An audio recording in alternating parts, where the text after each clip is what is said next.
think it's just feelings. I think there are some students that have very traumatic experiences that could equate to that as well. And I mean, I don't think that's a direct comparison that you should make because they're all specific issues that you're These dealing girls with. need the grace of God, and they need to understand that they can be healed and forgiven for having abortions.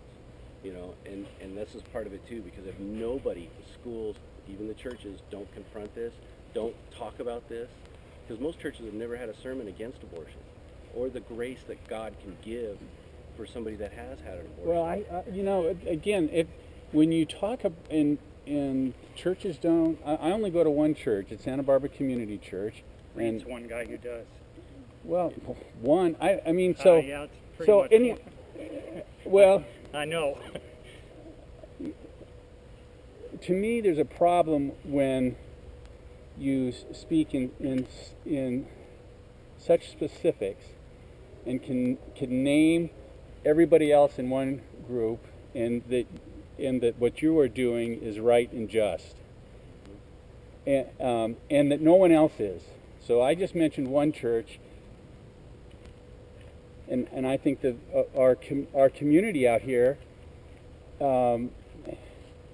share some of the same convictions, and they would address it in different ways. Now you can say that the way in which you're addressing it is the only effective way. I'm not saying that. I'm just Well, saying or that it's what needs to happen right now, and everybody else's opinion here doesn't matter, because this is where the stand needs to be made with these posters at this time.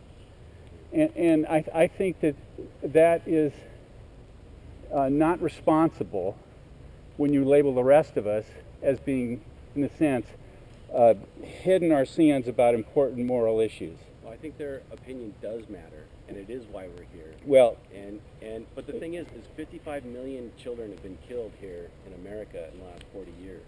And the church, I'm not talking specifically about your church, but I'm talking about church, those that are born again and filled with the Spirit of Christ and do His will.